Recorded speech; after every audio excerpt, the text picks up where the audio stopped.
Welcome to Trailer Hitch. Hey, Trailer Hitch podcast. Welcome to the double digits. I know, we hit 10. Happy 10th episode, Kevin. Oh my god, yeah. And I feel like, it's been getting better. Yeah.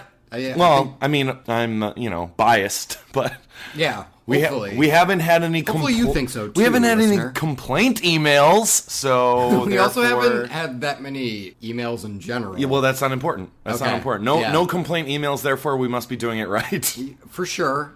We also haven't had any emails that give us a theme song. That's true. But you know what?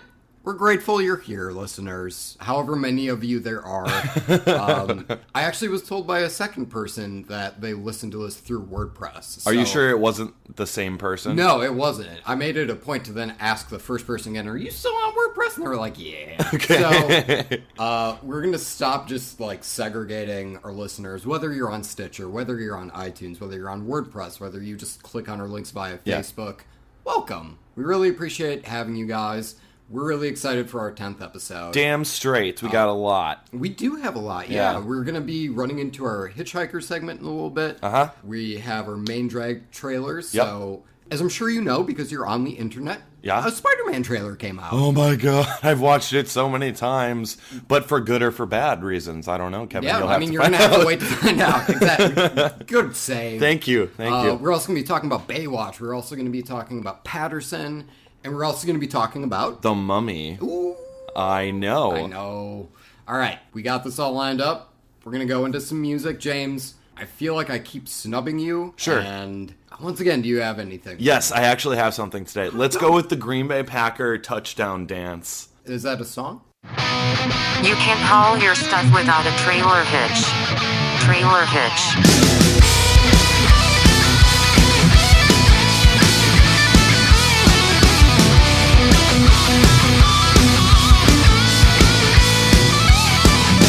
Turn the lights, grab a seat, pour yourselves a whiskey neat. It's time to judge the shit out of these future releases by the movie trailers. We're Trailer Hitch. This movie might totally suck, but the whiskey sure is going down fine. Yeah, we're Trailer Hitch.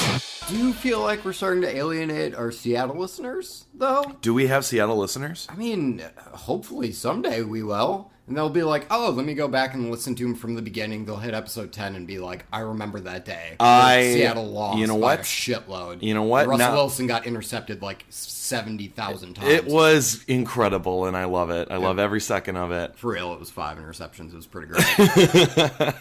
As a Packer fan, as a Seattle fan, I'm sure that was a really rough time. You know what? Once we get a Seattle Seahawks fan listener, we will curtail to them. Yeah. Until then, have to email us. That's right. Until then, we are going to just keep on banging on this drum all day. Ooh, good fucking... Thank you. I like that. All right. Which, by the way, we keep saying, oh, well, people aren't emailing us. Just so you know, that email is trailerhitchmailbox@gmail.com, where you can send suggestions, quips, quibbles, quarrels, anything you want. Literally anything. Literally whatever you want. Yeah. Send it our way.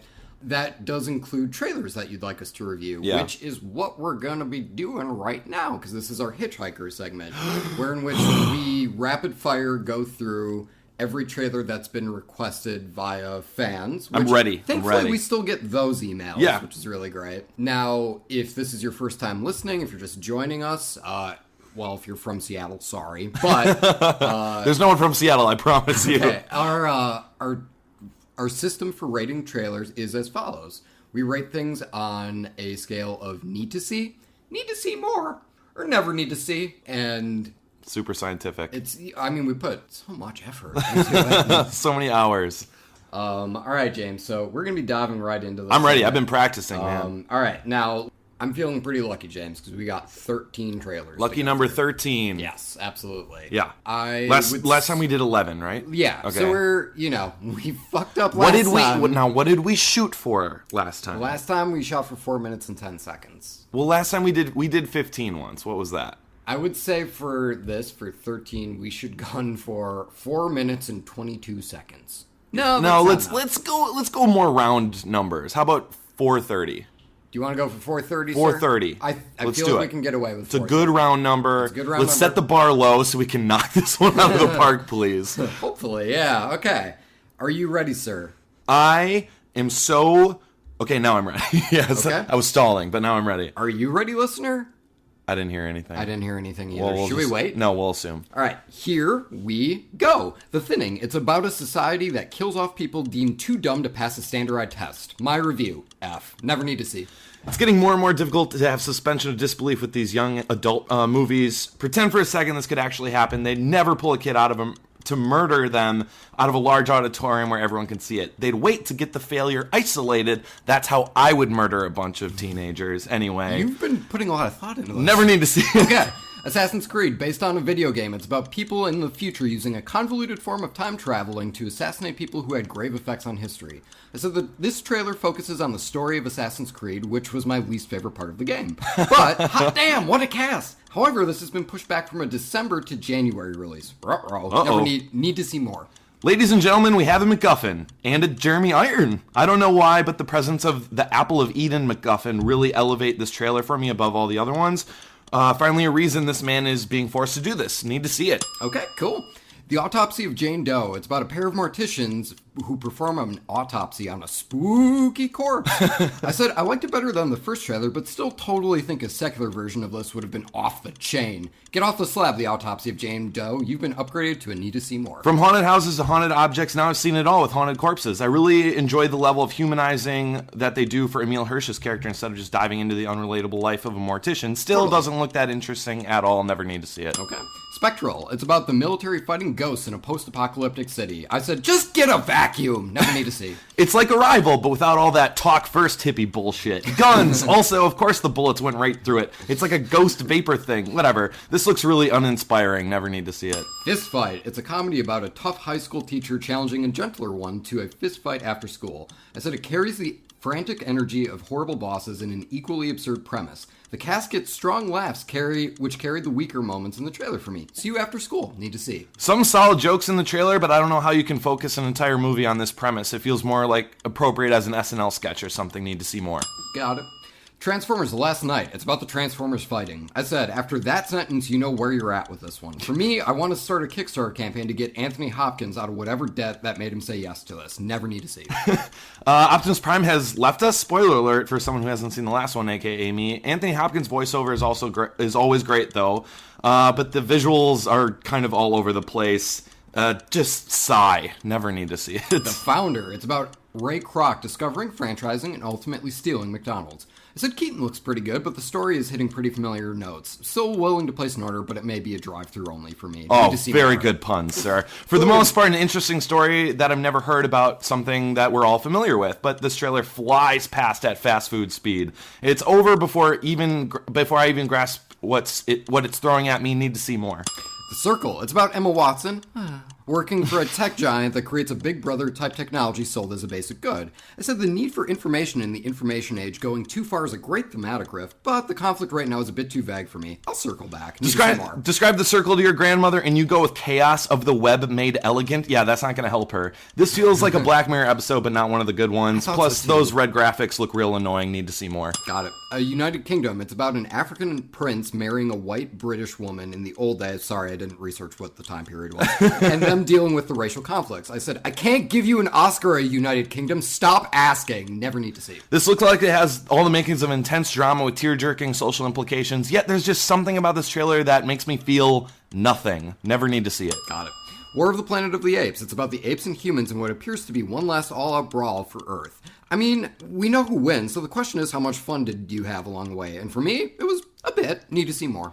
Well, that Woody Harrelson speech was a little too on the nose. He said the title. I've really liked these films so far, but this one seems like it meanders a bit. Need to see more. The Wall. Hey you, it's about two Americans pinned by an Iraqi sniper. I said, totally love the bare bones concept. I'm comfortably numb to Aaron Taylor Johnson at this point, but the show must go on, and he seems to be doing a good job here. All in all, it's just another brick in the solid wall. Need to see. I like it's a basic story while keeping the stakes high. Feels a lot like Phone Booth, except with 2 targets and no morality lesson to learn. Need to see more. God damn it. Fast and Furious 8. It's about Vin Diesel's character betraying the gang. Happy they're committing to the balls-out insanity of the latter half of the franchise. Plus, yay, they're actually utilizing The Rock. But I want more one-liners from him before I fully commit. I need to see more. Vin Diesel turns his back on the family? What? I mean, the last film had him stomp concrete into a sinkhole, so are we really that surprised that this could happen? No, not really, no.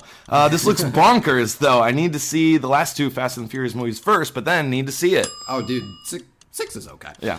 Guardians of the Galaxy 2. It's about plucky misfits wrecking shit in space again. I said the trailer leans a bit too much on Baby Groot, but Baby Groot is cute, so I'm down. Still need to see. Funny, action-packed, and adorable. This looks like all the fun from the first film, plus the continuation of awesome music. Even though we don't get much of a plot sense in this at all, it's still a need to see it for me. We're a little bummed, guys, because we definitely 5 minutes and 16 seconds, which I think is... It's better, and we had more trailers. Sure. Incrementally, ladies and gentlemen, we are improving. You keep telling me that. Maybe I'll believe it eventually. Well, we are incrementally improving. There is data behind this, James. Oh, God. So, fucking hell. All right, ladies and gentlemen, we were shooting for 4:30. We did it at 5:16. Yeah. I thought we were setting the bar low. Clearly, maybe we should start doing these at the end of the episode because we just get so distraught, and then no, you know what? Great no, energy. Next time we just really need to set the bar low and like stay 10 minutes, even if and it's then be like, holy shit, we did it in 5 minutes. Oh and my then, God, like, feel great. Oh, we'd feel so good about ourselves. Yeah, that's what we need. Yeah. That's really what we need. Cheers, cheers to feeling good about ourselves. Cheers to feeling good about ourselves. All right. With that Guardians one, I just spat it out so quickly that there is like more I do want to say about it, though. Okay. I know we're not doing a main drag. I know it's not trailer part of our review, main drag, but is this trailer going to start to run away, sir? It's been a while we since should. We haven't done a runaway trailer. Okay, I was just gonna like just start talking, even whether you were okay with it or not. No, it's okay. We'll make it an official segment. It's a segment. I love it. We do have a segment for this. Yes, we haven't used it in a while. Okay, so runaway trailer. Yes. For those who don't know runaway trailers, when we can really talk about anything. Yeah. This one we've talked about Mary Shelley writing Frankenstein in the past. And goddamn, was it spectacular. I love talking about that. Anywho, this one happens to be about the Guardians of the Galaxy trailer. Yeah. After the first movie, which I loved a lot, the relationship between Peter Quill, Star-Lord, whatever. Yeah. And Gamora, like they had some fun with the will they, won't they at the beginning of the movie. Right.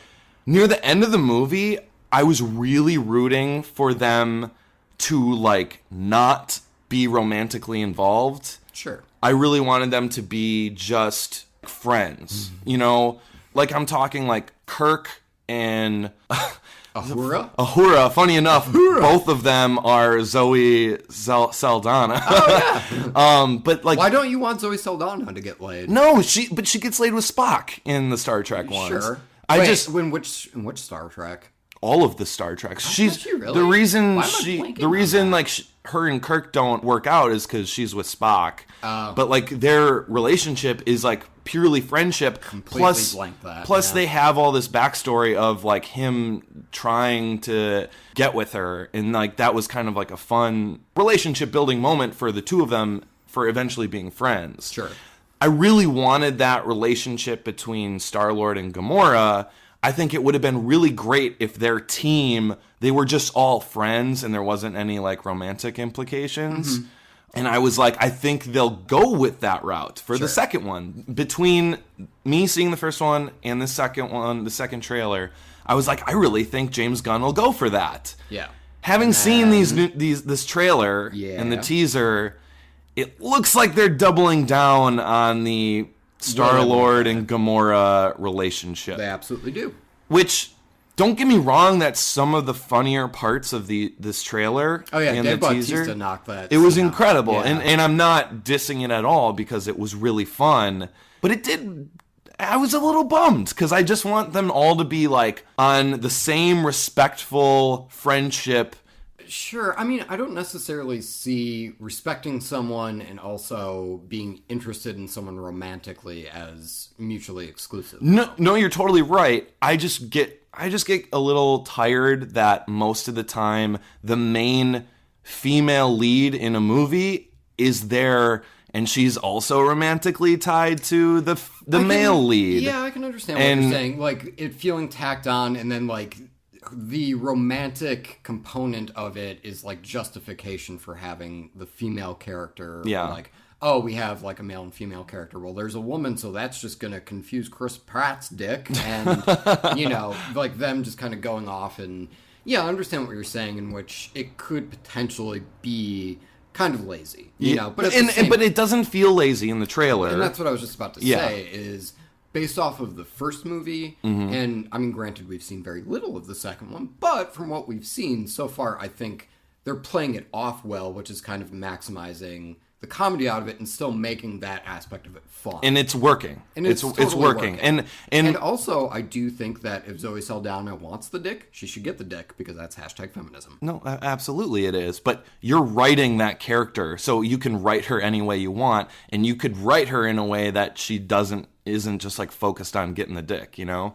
Yeah, but I mean, I think her character certainly does more than just try and get the dick. Like, she is a very vital part of I know, team. but I just feel like it would be a little bit more refreshing if there wasn't that element. Sure, but I mean, I don't think we have enough to go off of yet. Absolutely not. Absolutely not. And again, with the first movie, I did not have that issue. No, I didn't have it with the first one. You're just concerned about where. I thought it was a fun groundwork for she seeing through his like bullshit antics and not being attracted to him, but she like really loves him as a friend.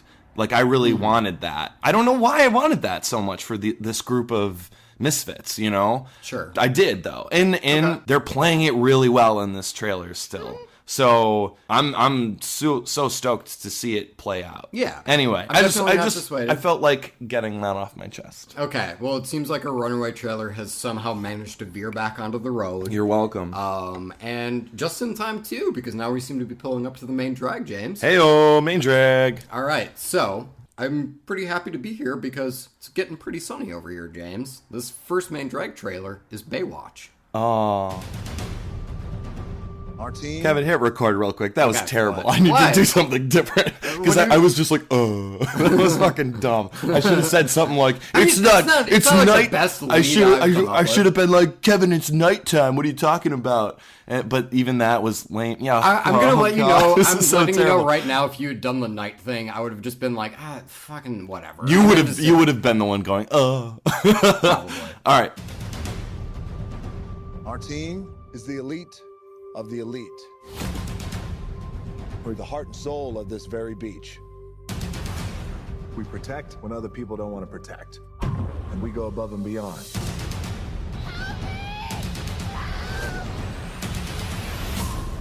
If you want me, you can have me. Some other time. Kevin, do you have an awesome lead-in for this? For the watch.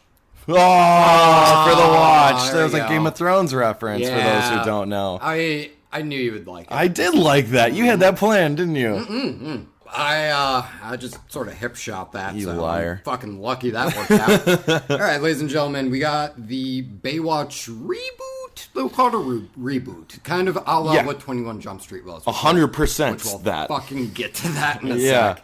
This is directed by Seth Gordon, who directed Horrible Bosses. Good movie. I liked the first Horrible Bosses. In terms of the writers, there are a couple of names that I wanted to bring up here. Robert Ben Garant and Thomas Lennon, both of Reno 911 fame. Oh, have yeah, story credits. totally. Otherwise, we have Alexandra Daddario as the female lead in this.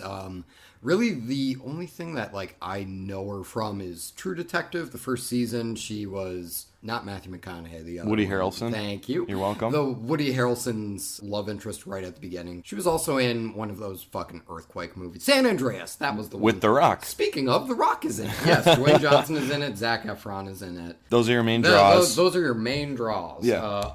But then there's the movie itself and the trailer itself. So based off of this, it seems like a very 21 Jump Street-esque riff on Baywatch. Now, take a semi-dramatic 80s property television show and reboot it into a comedy movie.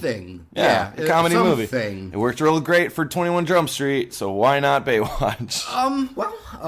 So you know, we start off with The Rock saving a woman who's very grateful to him.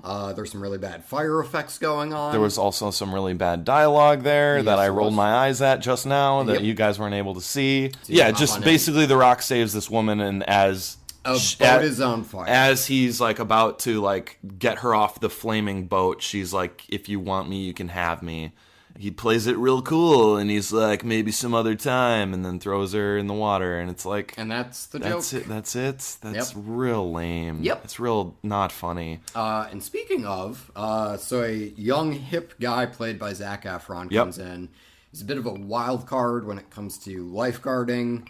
The Rock immediately takes a dislike to him. A Riggs and Murtaugh type of relationship, basically, via Lethal Weapon. But then a body washes ashore on the beach. Dun. And now there's some sort of murder mystery going on, and the Baywatch gang has to figure it out. Yes, they do in the trailer call attention to the fact that it's weird that lifeguards are trying to solve this mystery, but it doesn't really land. Nope. And so, I mean, like, we'll get right into it. I mean, my biggest problem with this trailer is I just didn't find the fucker funny. No, the jokes were really not good. No. And even when it started to kind of hit a pattern where I thought it was going somewhere good, like when they're pulled in by a police officer and they're like, you know, what the fuck was going on? His line was... yeah, you turned the canal into the X Games, which...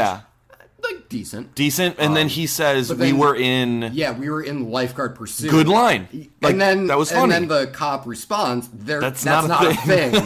Which, again... It was funny. Okay, yeah, I'm digging this. Yeah. But then the cop, who is black, says, you know, you people can't do that. Yeah. And then Zac Efron does the, whoa, what do you mean, you people? Right. And then... The Rock has to smooth it out with the African-American. So Zac Efron saying that line is not funny. No. And then The Rock, like, trying to like, save it. be like, whoa, dude, you can't say that. You're just tan. Like, that's even less funny. Yeah. And then him and the cop fist bump, which is just a weird way to end the scene. But also, that's the end of the trailer. That's the end. That's the last note you get. Credits, you know, or title card. And so the humor really doesn't land for me. It's going for the 21 Jump Street thing, which is kind of, I don't necessarily know if I want to say meta, but it's kind of taking the source material and kind of poking at it. But I think what was smart about 21 Jump Street is, and I know this sounds vague and stupid, but I felt like 21 Jump Street was laughing with the material. Absolutely. Whereas Baywatch is like actively making fun of Baywatch. Like, yeah. But not well. Like, there's that shit where that lifeguard is running on the beach in slow motion. And then it cuts to a reaction shot of two people going, why does it look like she's running in slow motion? Yeah. Oh, you see that too? And then let's listen for the crickets. Yeah, that shit like that just didn't... And like, let's be honest, that joke, it's just that it's been done before. Maybe the first time I saw characters calling attention to someone walking in slow motion seemingly was Scrubs. Yeah. And that was like a long time ago. Like one of the first few seasons of Scrubs. That's been around for so long. Mm-hmm. Yeah, like if you're the fourth wall is... Yeah, if you're gonna like utilize a joke that's been done before, that's fine, but you got to build on it somehow. Sure. And you can't just do the exact same joke that we've seen before. Yeah. And that's why it was so flat. It's one of those things where I can't call it uninspired because this is definitely inspired by 21 Jump Street. And that's fucking it. That's it, yeah. Yeah. There is eye candy in this movie for both genders. I'll give them credit for that. I mean, because that's fucking whatever gender. Yeah. I mean, whatever you're into, there's something in there for you. Yes. If you get turned on by like really cool boats, I'm sure there's a little bit of that in there for you too. Just saying, there's a little something for everyone here. Is there a subset? Like, is there a community out there? I just don't want to rule anyone out, Kevin, because we're PC as fuck. We fucking ruled out Seattle people earlier this episode, man. That ship is sailed. Literally. Seahawks suck. Anyway, yes, I will give the trailer credit for that in that I do like the incorporation of The Rock and what? Sorry, I'll give the trailer credit for hiring a bunch of really attractive looking people. Yes, I'll give credit for that. That's fair. But I do like the fact that they're taking into consideration that, you know, hey, it might be alienating if it's all scantily clad women. Right. It might be, which, you know, kind of dickish to do that. Yes. Yeah. And again, like, I think The Rock is almost always way better than the material he ends up in, usually. Like the one comedy that I thought he was really good in, it was a real small role. It was The Other Guys. Yeah, I was about to say, that was him and Sam Jackson, and they were in it for, what, a sequence? Like 3 scenes. Yeah. And I think he does better if he's able to go, like, balls to the walls with the comedy. Yeah. But, like, when he's playing, like, the straight man, it's a little bit boring because you have this ridiculous-looking person. Yeah. Like, let's be honest.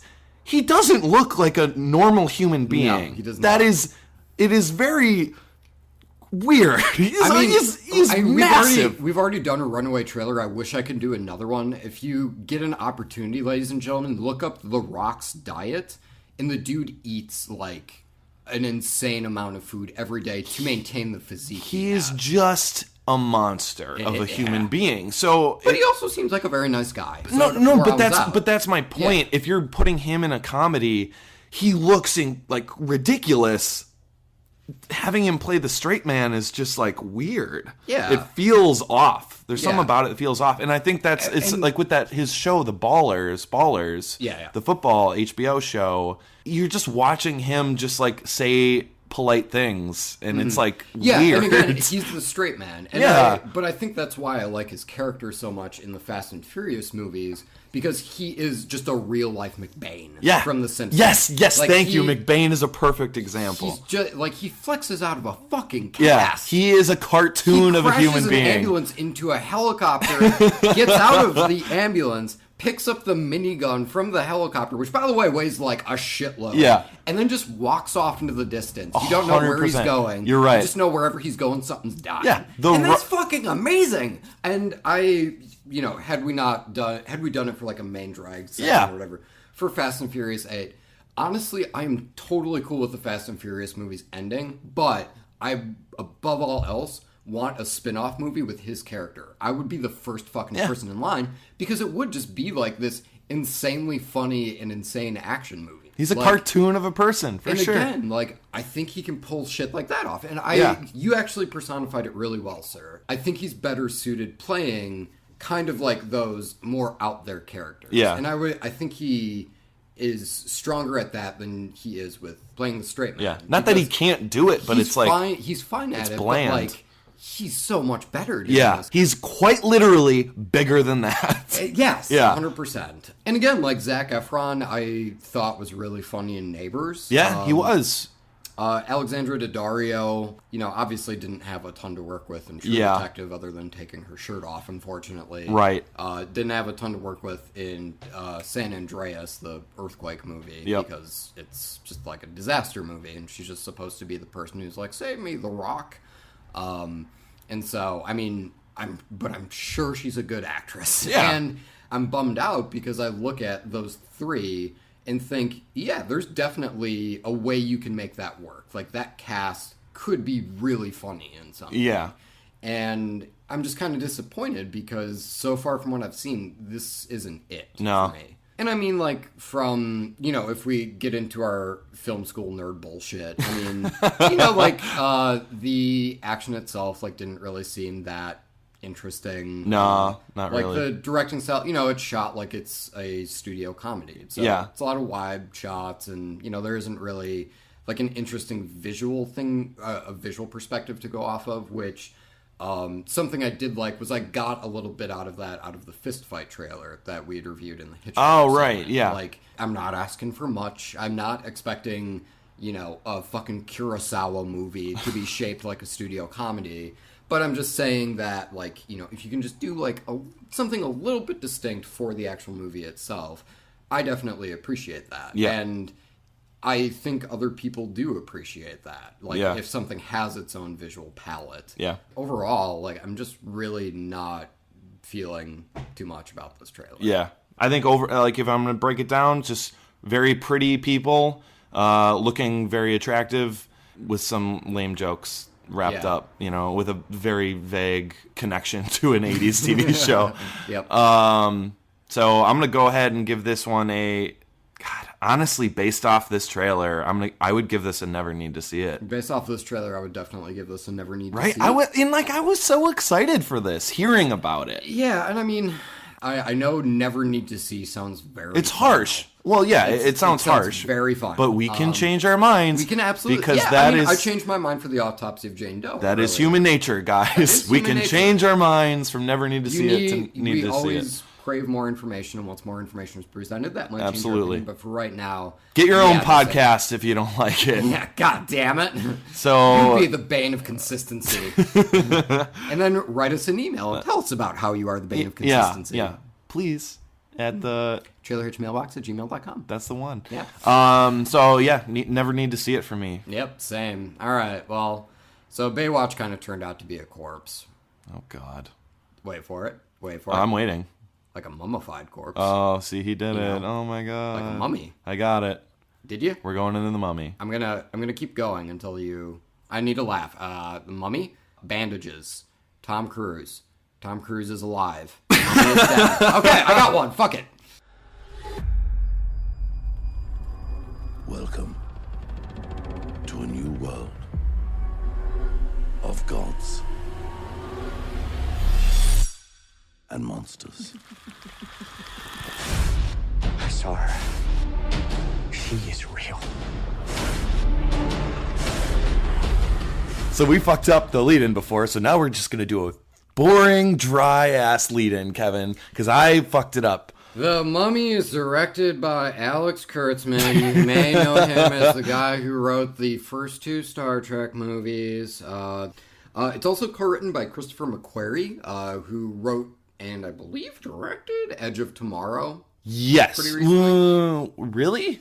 I know for a fact he wrote it, and ladies and gentlemen, did he direct it? My God, he did not. Okay. He directed Mission Impossible Rogue Nation. Okay. That's where... Yeah, we're going to be cutting so much of this. This stars Tom Cruise, Russell Crowe, Sofia Boutella is playing the mummy.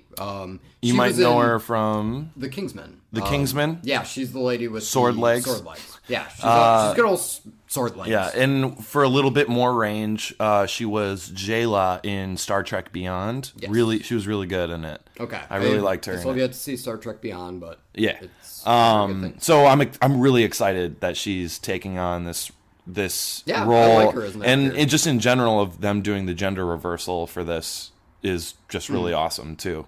Hashtag feminism. Hashtag femmummyism. Because who says mummies can't be ladies as well? Well, that's right. I mean, usually they are. Mummies. I was going... No, that was bad, too. No, it's okay. The Night of Bad Jokes by James. And Kevin. I'm not safe from this bullshit. Anyway, so what's going on in The Mummy, you might be asking. Don't worry, let me fill you in. So we start off on a plane. It's a carrier plane. Looks like a military vehicle.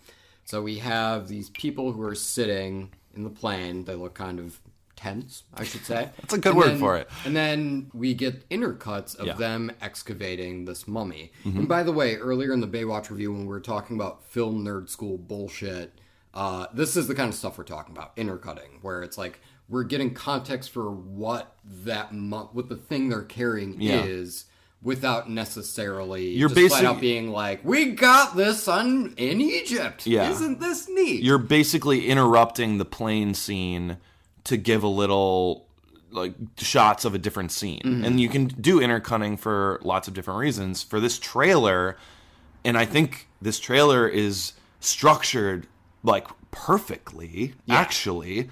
Like you get this like very mysterious, they're on this plane, they look very uneasy, what's going on? And they intercut it with what they were doing, which was lifting this mummy coffin out of, the dirt, and then shit goes wrong. It was like very wrong. It was a perfect lead-in to this trailer, and there's no way that intercutting is in the film, you think, right? It's probably ABC in the film, like excavation, not, but loading up the plane, taking the plane. Is probably the logical way. I'm sure that's the way it goes, which makes these trailers even more creative and really well done. Like that was a Yeah, that was definitely great. Yeah.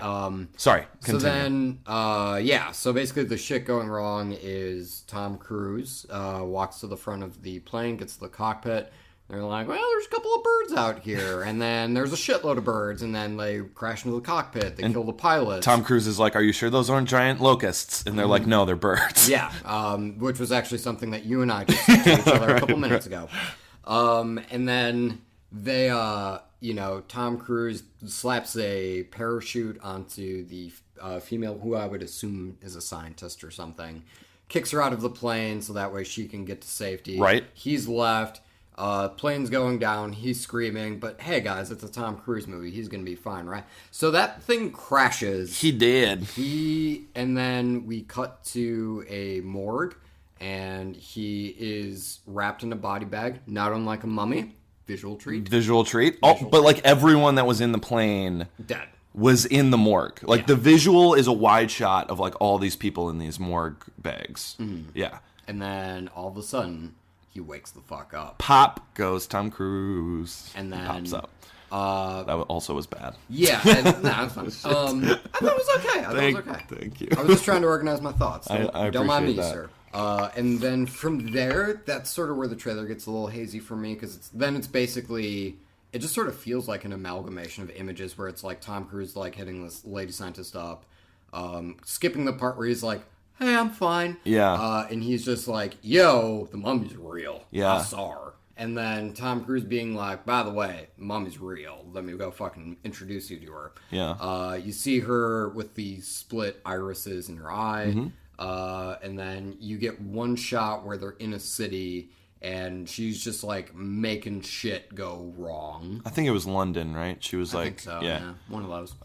And then that's more or less the trailer. Yeah. So, I mean, I will say, like, the first half of this trailer, like, lights out. I was totally in. Yeah. And then the second half is kind of where I would argue it got a little muddy. sizzle reely. Yeah. Got a little montagey. Yeah. Sure. It did kind of. I mean, I totally understand where you're coming from there. Good.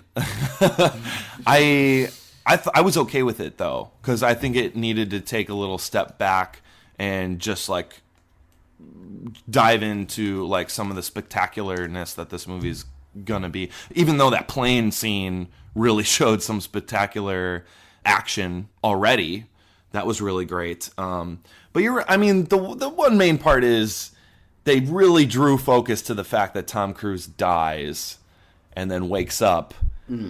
And then you're right, like it's completely washed over. Everyone seems to be like totally just like cool with the fact that that's like spoiler alert, that's not going to be a big part of this movie, is him convincing people he's not like dead, a walking zombie. Yeah.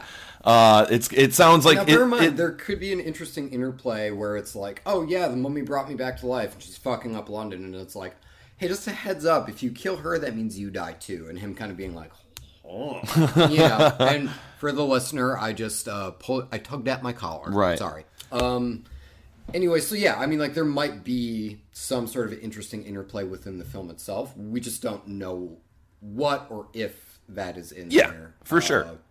So we are going to introduce our brand new segment, because we're 10 episodes in, ladies. You keep popping these segments on me, Kevin, and I'm not familiar with them. You know what this segment is. Ladies and gentlemen, this is Backseat Driving. Now, this is where we take a trailer and kind of more or less recut it, or kind of like spitball as to what it could be or what it could have been. Oh, I see. And so I just wanted to bring up, because you mentioned earlier, you kind of have to move away from how the first half of the trailer is and kind of get into more sizzler-reely shit. Yeah. I argue no, because what I'm about to pitch, I think would be a pretty dope trailer, right? Cool. So keep everything as is, except when the plane crashes. We do see him in the forest, and he sees the mummy. Yeah. So presumably he does wake up there too. It's not like plane goes down and he just wakes up in a fucking morgue. So keep the trailer as is. Plane crashes.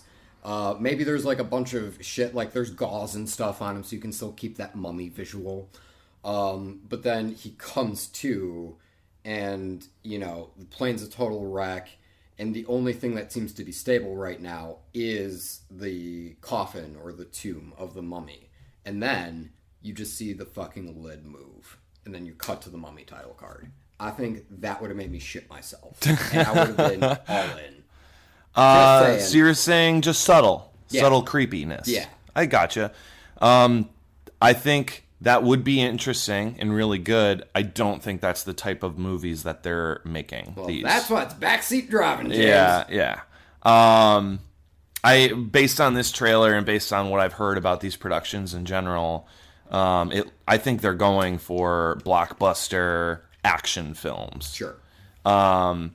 Which is interesting, which I'm not completely on board with, or I'm a little skeptical about, because I am a massive fan of the classics Universal monster films. Sure. I think they're just like... Can I get a high five for the Wolfman? Yeah. You can get a high five for any of them, man. I just love the whole concept of all those movies. And those are creepy. Those are creepy films. Yeah. They're not action films, is what I'm getting at. Right. So, and they're all standalone too, or for the most part. I think they had like a crossover with like Frankenstein's monster and the Wolfman or something. But Abbott and Costello. Well, I'm saying we're even not counting Abbott and Costello. Anyway, so like they're clearly doing action movies, and like they're not standalone films now. These are going forward. They're going to attempt to build this connected universe type of thing, like Marvel has done with the superhero movies. Now, let's all try and do this at the same time so that way Universal can hear us. All right, everybody? 3, 2, 1. So I didn't do it with you, you noticed. I didn't. Do you want this to be a thing? Okay, so I was skeptical for a while.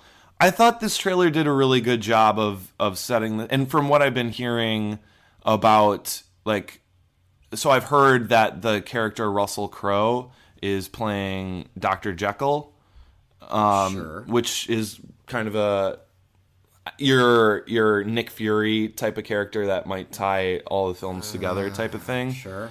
I'm okay if they don't do like a big like team up movie. I'm okay with these movies. What I'm getting at is I'm okay with these movies existing in the same universe as each other, as long as they don't do some sort of like mashup movie. That's fucking going to, though. Well, no, I know, but if we can get just like solo movies first that feel standalone and that are good movies, I'll be okay with them occupying the same universe. Yeah. You got to go one movie at a time, though, and that's where I'm skeptical. It's like when you go all in on these like universe building franchises, and you don't know if that first one's going to take off yet. That's what everyone's misunderstanding about the Marvel formula. Like, they didn't plan all this. They planned one Iron Man movie and did one movie and just kind of played how people would feel after it. And then they decided to mold it from there on. So I think what you're trying to get at is if you go and see The Mummy in theaters, whatever, you're paying with cash or card or whatever. Yeah. So either write this on the bill itself or on the receipt. Just write, I'd love to see more movies like this. However, for the love of fuck, don't connect these. That's the only way you're going to be able to avoid it, dude. Because, that's what they're gunning for, is to create... Right. It's you because, you have Marvel over here doing their bullshit. You have DC over here doing their bullshit. Now Universal's like, well, we have these. Right. And honestly, we see that starting to fail for DC. We see that starting to not work for Marvel as well. And I mean, when I say fail or not work as well, I obviously mean that in relative terms. They still make a dickload of money, but they're making less money because at the end of the day, if you are to say, here's the Avengers movie, that's, everyone should go see it. I don't want to watch fucking 9 movies in order to be able to watch that one movie. For sure. Because at the end of the day, I mean, I'm sorry, but I totally didn't fucking see The Incredible Hulk before I saw The Avengers. Because I'm just not that interested in the Hulk as a character. Yeah. And I think I fell asleep during Thor 2. And, I just think that And I also think that those movies stretch in order to incorporate those other people. And so, thank you for noting. I actually did not realize that Russell Crowe was playing Dr. Jekyll. Even though I was looking at the goddamn. And like IMDb, honestly, so that it's not said in the trailer, so really we shouldn't bring it up because we try and just try and just judge things based on what we're given in that trailer. Yeah. And his name isn't said, so really I shouldn't have brought it up. But you know, at the end of the day, though, like. I'd be very concerned. I am concerned about that. Yeah. Because again, I did really like that. Like the first half of this trailer, I do think is really cool. Yeah. And it's not to say that I, disliked the amalgamation of all the other shit that happens in the back half. Right. Or back quarter, really. I mean, that really just felt like it was boom, boom, boom. By the way, go see the Mummy. Well, you can't feel negative about it because it's just a bunch of out of context things strung together. Yeah, totally. Yeah. But, at the end of the day, that is something that I'm concerned about. The fact that it is all going to be interconnected and, they're going to be sitting around with a fucking Wolfman movie and be like, yeah, well, we got to figure out a way for Frankenstein to fart into this scene and, get him to do something because then that sets up something that happens in, the goddamn sea monster movie that we have coming out in 2 years. Like, I'm just saying I will give them the benefit of the doubt and see how it plays out. I think that's very optimistic. Yeah, yes. and I feel like the only reason Marvel... I still love the hell out of Marvel movies, but you're right. There's a little bit of the magic gone from those first like setup films, and I think a part of that is because the Marvel universe, the comic book universe, has hundreds of characters to focus on. Well, if you're now this is a big maybe, but if you're just focusing on the classic Universal monsters, that's like 8. Like tops. So like you're not looking at this like huge expansive universe. It still will feel a little more contained than Marvel is starting to get. Because Marvel, I feel like, is getting... You have a lot of plates spinning in the air. And a plate's going to fall here and there. This looks more manageable, is all I'm saying. So maybe it works better. Maybe. That's a big maybe. Anywho, there you go. Yeah. Yeah, I mean, I know that this is all going to be connected, and I definitely am starting to get wary of that. Yeah. So, I'm concerned about that, but like as of right now, there really isn't too much in the trailer that makes me feel not at all. Like if you don't even mention the Dr. Jekyll thing, which I shouldn't have. You wouldn't know this is part of a connected universe type of franchise at all. It just looks like a Mummy movie. Yeah. So based off of that. Yeah. I mean, ultimately, I do think that this looks promising. And when I heard, they're doing a Mummy movie with Tom Cruise, that didn't necessarily wet my whistle. That wasn't something that I thought that I'd be looking forward to. Yeah. This definitely is now on my radar, though. Sure. And like that, and it is, again, exclusively because of the front half of this thing. And then, unfortunately, the trailer does kind of throw a bunch of what seems like unrelated things at me all at once, even though it's from the same movie.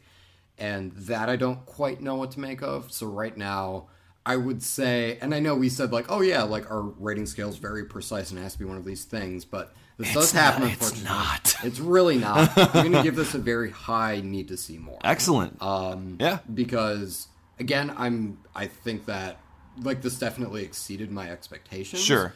And I think there are aspects of this that look really good. Was this on your radar? Like, did you know this was coming? I knew that they were making The Mummy. Okay, like, all right, I wasn't even sure. I heard that like a few months ago. Okay. And it was one of those things where, again, because I knew it was like part of like a connected universe thing and like... You had heard about it already. Yeah, I was like, ugh. And then I just sort of disregarded it.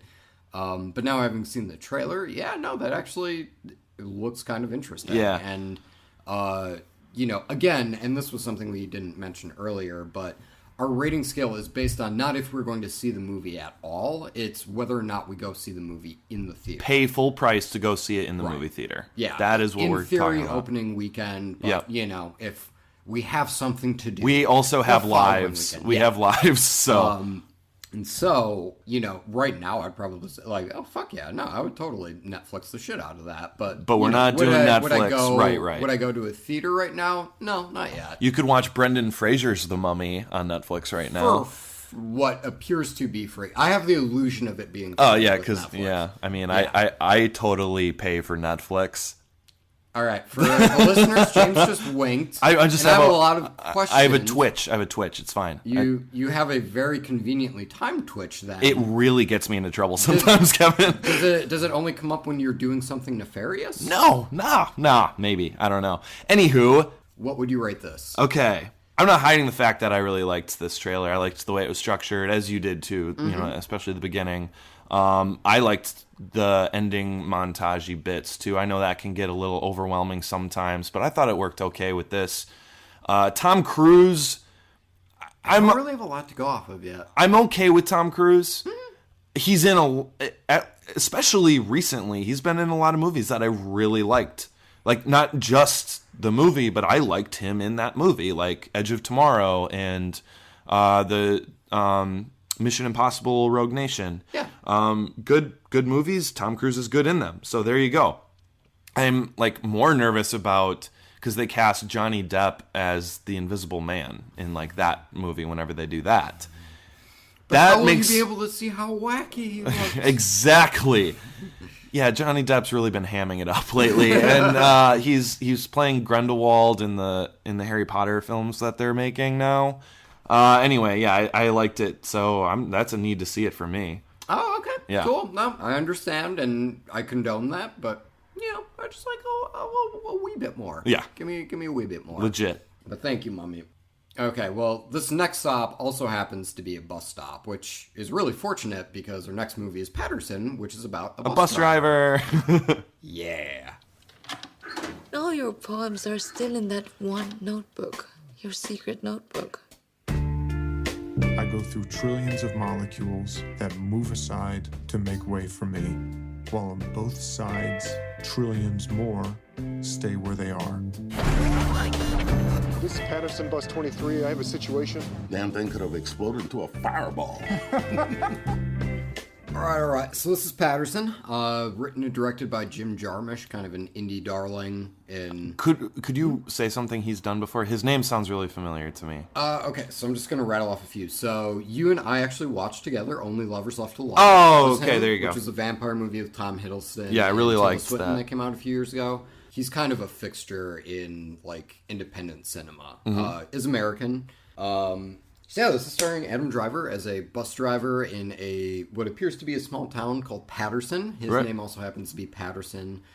He's an aspiring poet. He writes poetry in his spare time, and from what I gather from the trailer, he kind of uses his experiences as a bus driver, how he interacts with his girlfriend and the people around him as fuel for his writing and his musings, and more or less creating his philosophy of how he approaches his life. Yeah. And his art at that, too.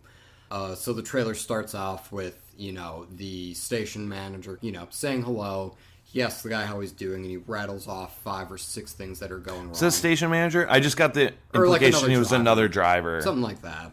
Someone he's in the trenches with. And every this guy day. rattles off like 6 things that are going wrong, and then he asks Paterson how he's doing, and he just says, "Oh, I'm fine." Yeah. Giving us kind of the basis that this is a very mild-mannered dude who kind of... Not very open at work, though. Not very open, but at the same time, I think he lets that openness out in his writing. Because you do see him open up to his girlfriend and some of the people he's closer with.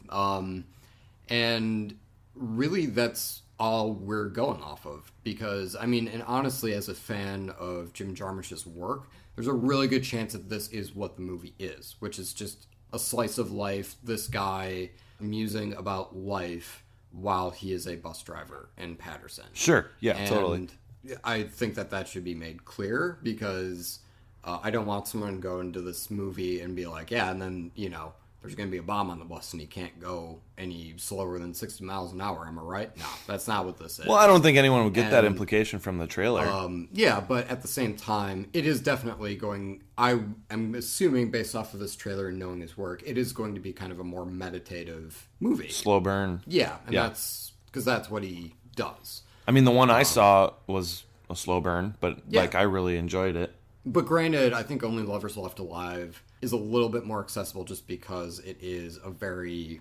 familiar out theme. There, yeah, because it's vampires. Everyone knows vampires, right? Yeah. And I did also love Only Lovers Left Alive, and I thought that his style, which is kind of slow burn, meditative, waxes poetical in a way that I like, works really well for vampires because they've been around for... They're immortals. They're immortals. They're literally bleeding heart immortals. Yeah, exactly. And so it worked really well for them. Yeah. But I can definitely see this not being someone's bag or someone's style.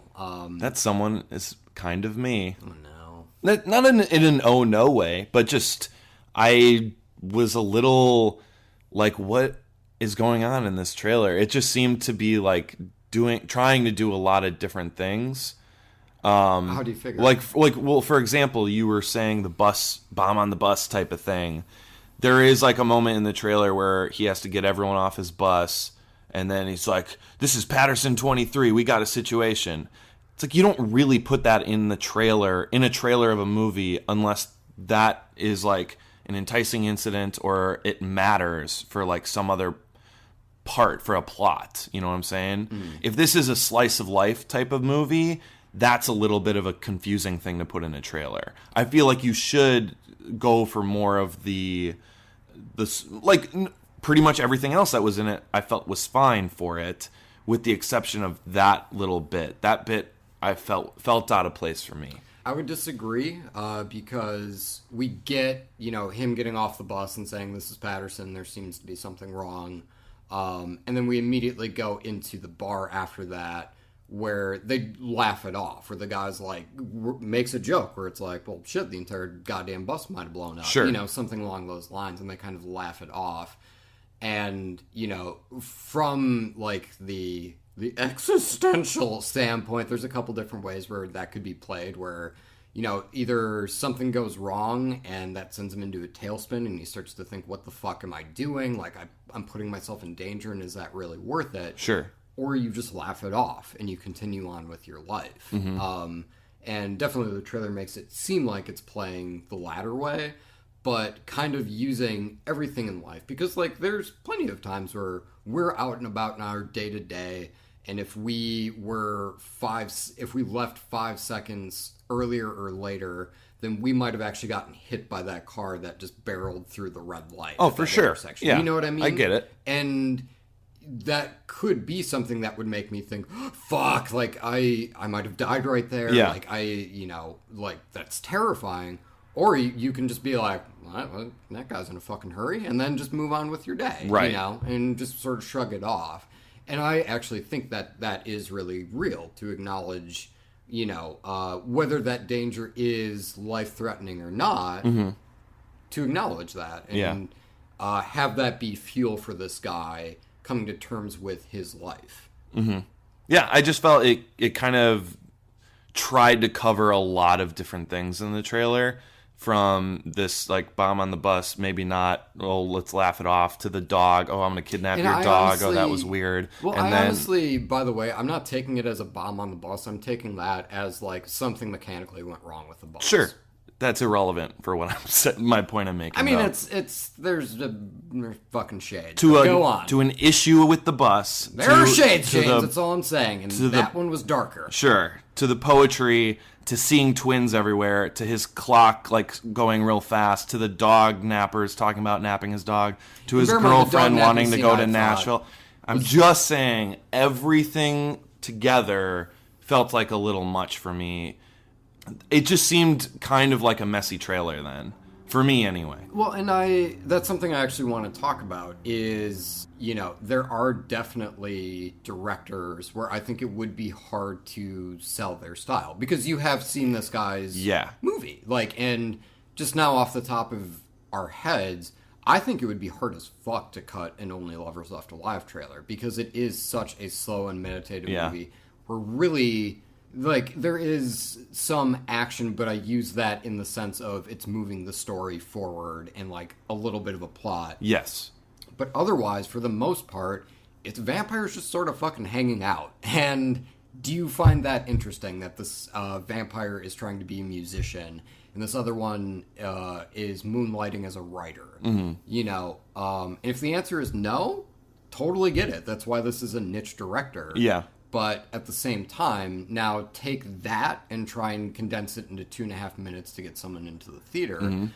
And that's hard. And on the complete opposite end of the spectrum, if you're like, Kevin, you're such a pretentious douche, I will also throw out there, I think virtually every Edgar Wright trailer is not that good. And like, because I actually was talking to someone about this a few days ago, and we went back and watched like the Shaun of the Dead trailer, the World's End trailer, even Scott Pilgrim. Mm-hmm. Those trailers aren't really that good. Like, they don't really, they like half sell his visual style, but like not really that effectively. Like, it kind of comes out of nowhere in their trailers, and like like they're trying to punch the humor a little bit too hard, and it doesn't always land.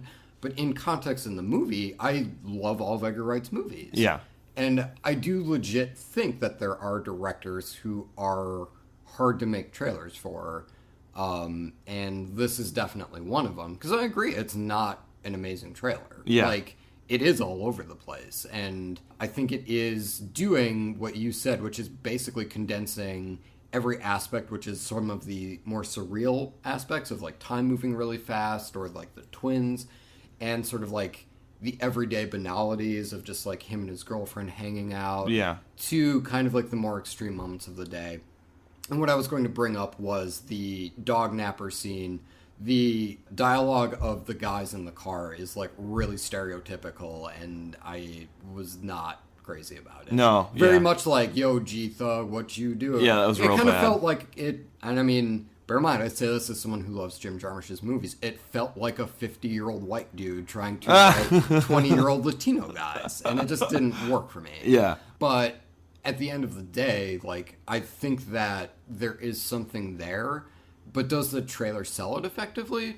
I'll agree with you. No, not really. And I think it's more because the trailer makes it feel like his Paterson's mind might be all over the place. And I don't think that's the case, actually. I feel like if you watch this film, all these things that the trailer highlights are going to be very segmented parts of his day or life. Mm-hmm. And happening, like, feel like it happens naturally and in real time. This trailer feels like super ADD, like, it's this, and then this, and then it's this, and then it's this, and then it's that. And I think that kind of threw me off, because I don't think, having seen Only Lovers Left Alive, I feel like that's probably not this guy's character. He seems like a very, like, even keel type of guy. A Paterson, not Jim Jarmusch. Right. I don't know him at all. From what I hear, he's a very nice guy. Okay. I know people who have met him. But yeah. That was a roundabout way of basically agreeing with you for agreeing with me about the trailer maybe not selling exactly what the movie is. Yeah, but I mean, at the same time, I feel like it is basically just trying to cram every aspect into 2.5 minutes. And of course, that's going to feel strange. Absolutely. And again, we don't really know the character yet. Yeah. And so there is a chance that, yes, his mind is scattered. That's true. But at the same time, you know, especially when we get voiceovers of his poetry, that does seem incredibly focused. Mm-hmm. And there is definitely profound. Yeah, like really smart things being said, or stuff that like I was really grasping and really enjoying. Yeah. And again, from that poetry, especially when we're talking about molecules moving and like other things have to move out of your way, it is a very existential movie. It's based on what you're doing and like what other things are doing, and that's what defines you. Yeah. But at the same time, does it make for an effective trailer? And for me, sorta. I'm probably going to end up seeing the movie. But would I, based off of this trailer, it would be a need to see more. Right. I feel like some music could have done well with it, too. Oh, I actually really liked that guitar track near the back half of it. Yeah, or I meant more that it felt like it was lacking music in the beginning. Sure. I feel like it could have used a little bit of... Like, I loved the silence in his conversation with his coworker. Mm-hmm. That was really great. Yeah. I think I probably would have brought in some music Where are you thinking? after there. Like right after that. Like Black Beatles by Ray Smurd? I'm not familiar with that one, but... It's a rap track. Oh. Tee-hee. Fuck it. Whatever. Anyway, I'm at a need to see more. Need to see more. I think based on this trailer, for me... It's a never need to see it for me, just because the trailer itself is very scatterbrained a little bit for a character that I feel doesn't come across as a scatterbrained person, and that is confusing me a little bit, and all the reasons I already have covered. So there you go. Yeah, and I mean, like, bear in mind, I'm giving it a need to see more, but like, being real, there's a really good chance that I'll see this. Oh, for sure. Honestly, a pretty strong chance I'll see it in the theater. I mean, too, but just based off of this. That would be my honest rating for this trailer. That's super interesting that you say that, because I think after talking with you about this, like just our conversation, for me, it would probably be a need to see more. But based off just the trailer, if I'm being honest, it's a never need to see it. Yeah. So that's kind of interesting that we're both kind of in the same boat, except slightly down or slightly, yeah. I don't know. Whatever. Yeah, you get me. But I mean, like, that's the basis of trailers, and like it's trying to sell the movie. Now, if you are thinking to yourself, well, if you're still going to see the movie, even though you weren't that crazy about the trailer, then what's the point of the trailer? I'm not going to expand on that unless you fucking email in and ask me that question at trailerhitchmailbox@gmail.com. I was about to bail you out of that anyway, but I won't, because no one asked the question. Exactly. Good point. We still have another trailer, don't we? We do, yeah. Do you want to go ahead and swing on into that? Oh, that was good. I know. And it's the fact that it was subtle. I had to reach too far for the Mummy. Oh my god, you brought it home, man. Homecoming. Oh, high five. Okay, we're talking about Spider-Man Homecoming. Listen, I know school sucks. Peter, you still with us? Yeah. I know you want to save the world, but you're not ready yet. You're the Spider-Man. No, I'm not. This is just a costume. This is You're on the ceiling. Stay close to the ground. Spider-Man does whatever a spider can. That's right. Shoots some webs, something. He walks on walls and catches flies, maybe. All right, look out, because the Spider-Man movie... Here it comes. Yeah, it's coming. We did not rehearse that very well. No, that's fine. We made it happen. All right. So this is Spider-Man Homecoming, directed by John Watts, who did Cop Car very recently. Yes. It is currently, at least according to IMDb, it is written by 6 different fucking people, which is interesting. Anyway, that stars Tom Holland as Peter Parker.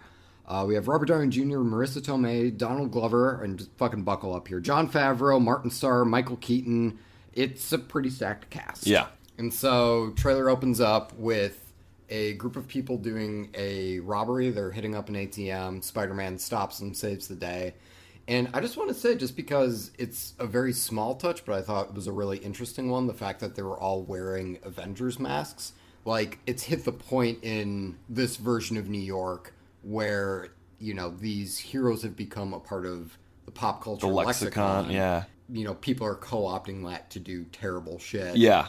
Again, it's minuscule in the trailer, but like, it's a I just cool, thought that was a neat touch. It's a really cool detail, and I like the fact they use like the animation look of like the old comic books for that. Like if you look at like the Thor mask that the robber's wearing, it's like old school, like 1960s Thor comic type of illustration. That's a cool touch too. Yeah. So then we get Peter Parker in high school. Yep. And he's just, your average Joe. He's an average Joe. He's the awkward teen. Yeah. That, you know, we all either were or knew exactly who that kid was. Even if like we weren't completely that awkward teen, everyone had moments. Everyone had days where they felt like they were that awkward teen, staring at a girl walking past, and then getting caught staring at a girl walking past. We've all been there, and that's what's so endearing about this trailer. At least the high school parts of this trailer. Yeah, I think they're finding a really good balance. Because, absolutely. You know, definitely, I would say the Sam Raimi ones definitely kind of sweep that stuff under the rug after he gets bit by the spider. He graduated in like at the 30-minute mark or something like that. Pretty much. And he's definitely not as emo as the Andrew Garfield one. I would just like to throw this out there to Marvel. Thank you. Yeah. Because this is much more fun. And we actually have someone that looks like a teenager. That's actually a pretty nice... You know, and like we never, especially while I was a kid anyway, watching these Spider-Man movies, I never really gave it a second thought that these guys looked like they were 30. But actually seeing teenagers in the movie now, you look back and look at how Tobey Maguire looked in that first one, and you're like, ooh, how did that pass? That was like real rough. Like, most of the time in the makeup trailer was them just shaving him so that way he could pass as a fucking teenager, for sure.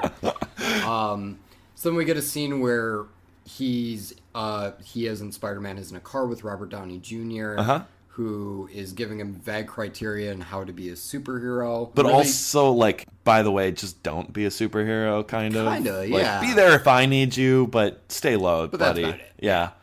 Giving them all these rules. Yeah, and then... Which teenagers are great with rules, right? They're not, because you can see that he's running around trying to fight crime. The Vulture comes into play. He is the villain in this particular Spider-Man iteration. Iron Man straight up tells him, like, just fucking sit down. Yeah, there's other people that deal with this. We'll be able to take care of this, don't you worry.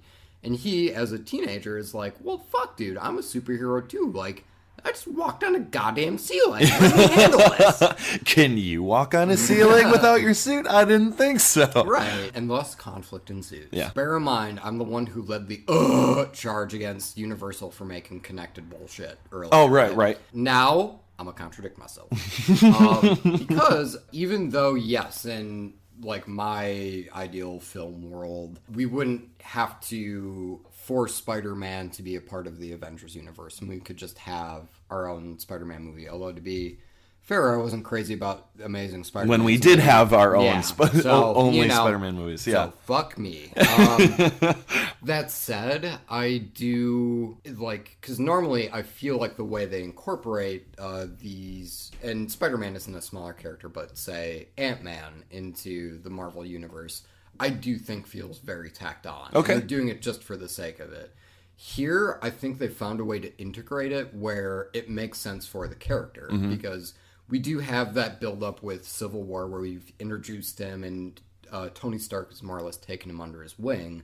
But I think it is a very natural progression that Tony Stark would then continue to kind of mentor him, but then also be there to say, yo, you're not ready to take on the Vulture yet. Yeah. And this is pretty dangerous, and you should hang back. But he says it pretty cool because he's Tony Stark. And Spider-Man feeling left out and dejected, and he wants to be able to help. And not just participate, but to help. I think makes complete sense for the character, and I think totally works. Yeah. And so, even though, on the whole, I'm not crazy about the connected universe thing, I feel like they're doing it in a way here that I can totally get behind. Because I think, again, it makes sense for the story and for the character. Yeah, I think it's working really well. And like that Uncle Tony type of vibe, like relationship that they seem to have is really refreshing. Like that's something we haven't really seen in a Spider-Man movie. Any person that mentors Peter Parker in any previous movie either dies or becomes a villain. Like there is no like mentor that he has that like sticks around. That's a good person. This is the first time I've seen that on film, or in these movies, and that's really cool. It's also worth noting that, and we knew this after seeing Captain America: Civil War, we are completely shooting past the origin of Spider-Man. It's something that we were all familiar, or we're all familiar with that concept. He gets bit by a radioactive spider. He learns morals from his Uncle Ben, who dies.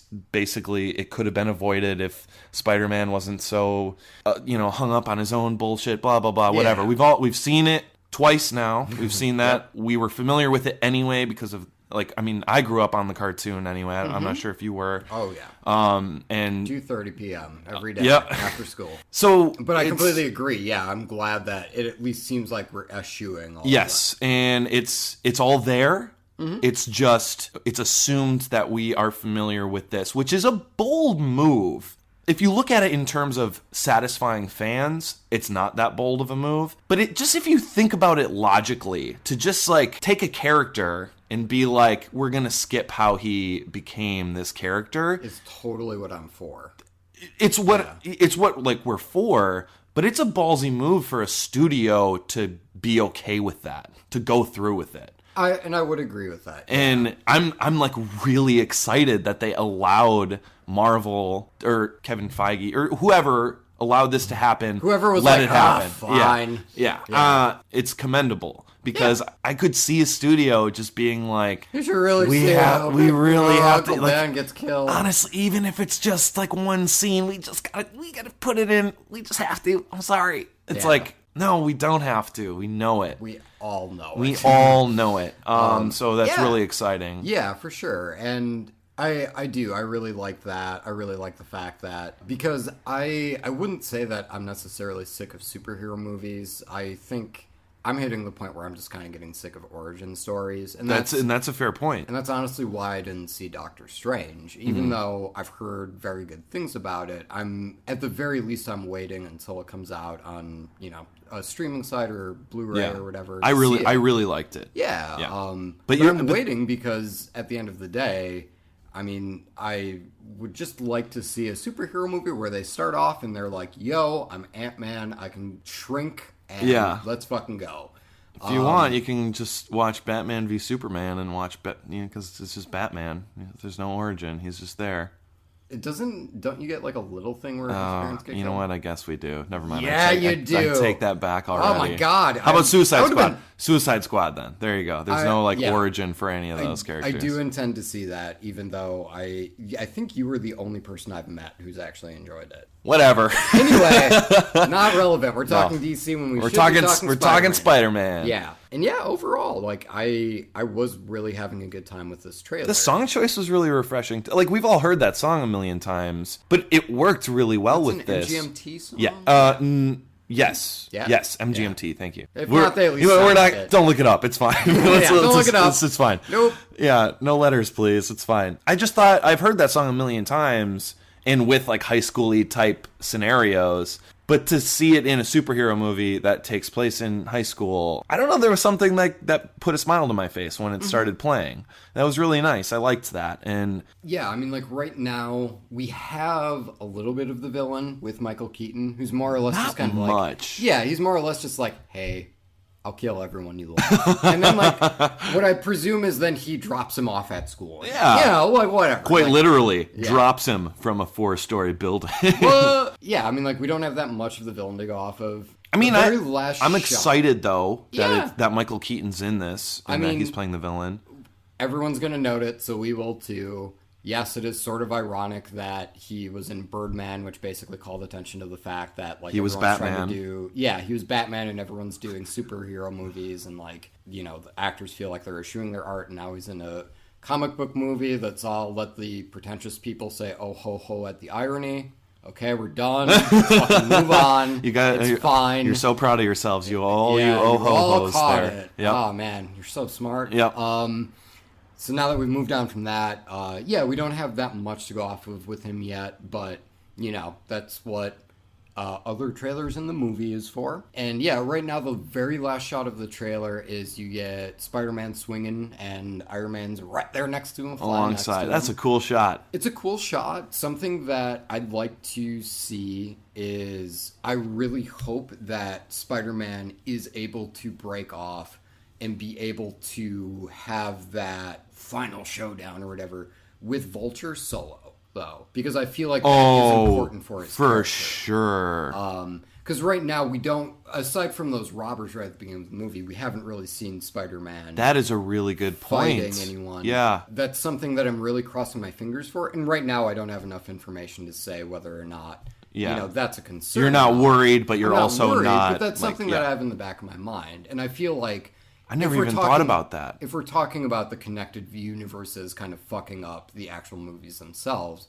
I feel like that would be a way they could fuck up. Yeah. Is if it's like Tony Stark is just sort of on the sideline being like, no, punch him now. Yeah. You should have ducked. Kind of bails him out. Kind of bails him out. Yeah. And that's not what I want. I want the Spider-Man character and Peter Parker to be able to complete that character arc on his own. Because that's what would make him a more interesting character. And make it to Homecoming. All in a day's work. All in a day's work for old Spider-Man. He can do it all. Yeah. He can have it all. I think the trailer does a good job of showing us that is a worry for Peter Parker as well, that he's never going to be taken seriously, and that's hopefully going to be, fingers crossed, like you said, going to be his whole arc, culminating at that last fight, doing it on his own, without anyone helping him, but also with their blessing, I guess. Like, I don't want to see him take on the Vulture, totally, struggle and then come out victorious on top, and it's really uplifting and exciting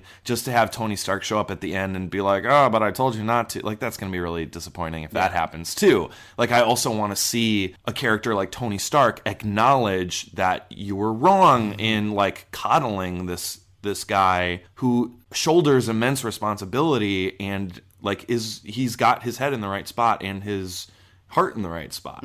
I want to see, like, Tony Stark acknowledge that too, because that would be important for Stark's character. Absolutely, well. yeah, and hopefully takes a few pegs because we love the character, but like the character is arrogant, and like to kind of have this like fresh-faced kid prove him wrong, I think would lead for growth in the Tony Stark. That'd be great. As well. And like, I mean, it would be as satisfying as seeing Captain America kick the shit out of him in Civil War. Like, that was really... man. I was Team Iron Man. That was... that was really satisfying for me, seeing him get taken down a peg. Anywho, Spider-Man is my favorite superhero. He has been ever since I was a kid. A lot of... mainly because of the cartoon show, The Amazing Spider-Man. Mm-hmm. Like, that was it for me, man. Like, I was all about that cartoon. I've loved all the Spider-Man movies except Spider-Man 3. Yes, even the amazing ones that everyone shits on all the time. I found enough in both of them to really love. Spider-Man 3 was the only one I was like, oh, this is kind of... It's pretty hard. This is kind of shit. So I'm really excited to see another take on it, incorporated with the Marvel universe, but hopefully in a very satisfying way, not in a gratuitous way. Yeah. Now, would you say that would you need to see this? That's going to be a need to see it for James. Yeah. I don't think that's much of a surprise for anyone. I think it just looks so it put such a smile on my face the whole time, and just love Spider-Man the character. And this is one of the more exciting trailers I've seen from a Marvel movie as of lately too. Taking into account Doctor Strange, Ant-Man, Avengers 2, I'm more excited about this trailer than I was those trailers. So there you go. All right. Well, we've had a really long streak where, we haven't come to an agreement in the main track. That's true. It's fine, but it's true. It is absolutely the fact, but that streak just ended because I'm also a need to see. We're going to see the shit out of us. We're going to report back to you guys. We will, by the way, next year have a trailer in the rear view for The Ring versus Grudge. Yeah. We saw the movie, stepped back, and went, now we need a sec to figure what the hell we're going to say about this. We apologize for the delay on that. Give us a little bit. You'll hear our thoughts. But we're also going to be giving you our thoughts in full on Spider-Man Homecoming. Oh, so excited. All right, cool. So we are going to have to repair a trailer quick because it's been a very long journey. Trailer repair. We're doing some repairs on the trailer because it needs it done because we fucked up. And so I'm actually going to harken back to something that happened in our previous episode in regard to our Hitchhiker segment. Uh-oh, what happened? So in the, however many, 11, I think, movies we reviewed like a gritty neo-western with Ian McShane and Patrick Wilson. Ian McShane, that's right. Called The Hollows. I gave it a need to see. You gave it a need to see more. And being Hitchhikers, we moved right on. After the fact, I realized I fucked up. It's not called The Hollows. It's called The Hollow Point. The Hollow Point. Or is it just Hollow Point? Is there a the? Oh, Christ. We should look this up if we're repairing it. Repairing it, Better, we should actually be right on yeah, it, okay? let's just not. Everyone just wait while we look it up. We're gonna look it up. It up. is the hollow point. The hollow points. Point or points? It is singular. Okay. The hollow points. All right. I don't know what to tell you other than whoops. Whoops. That was a pretty big blunder. It is of note that there is a movie called The Hollows. Right. And so, me giving it a need to see, there is a chance I would have walked into the theater for a movie called The Hollows, gotten 20 minutes in and been like, where's he in Wait the a chain? sec. Where's the neo-western I was promised? Once again, ladies and gentlemen, I'd like to give a whoops. So we fucked up. And our bad. And you'd like to say whoops. I'd like to say, I don't really care. Whatever. Deal with it. You still have to see we more. got the name wrong. Sorry. We're only human.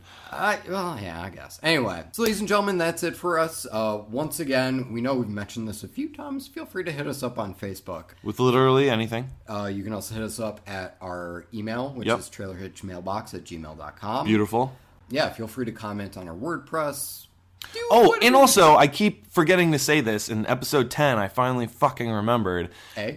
If you are listening to us on iTunes, please subscribe, and rate us. Rate and review. You know, that really goes over well, and it helps spread. That'll help spread the podcast to people who might find it interesting. Other people that like trailers and stuff. Hopefully, no one from Seattle, because we've definitely alienated them this episode. But then they'll have something to write to us about. That's a good point. Seattle sucks. I'm just kidding. I like Seattle, the city, but the Seahawks, whatever. Anyway, just rate, subscribe. It's good. That's something that podcasts say, so I feel like we should say that as well. Yeah, I guess we can take their lead on that. Rate and subscribe, please. Please. All right. Ladies and gentlemen, thank you very much. We hope you have a fantastic night. You will hear from us once more this year. Once more, that's it. That's all you get. But don't worry, we're coming back in 2017. In January. Yeah. Like, you don't have to wait too long. But before we go, we will be giving you guys our top 5 trailers of the year. Uh-huh. Or 3, or 4. We haven't nailed down the number yet. Specifics come later. And I'm sure you can tell from listening to us, specifics come like 10 minutes before we record. So once again, ladies and gentlemen, thank you so much for listening. We hope you have a fantastic night. You can't mount holy sails without a sailor stitch, and you can't haul your stuff without a trailer hitch.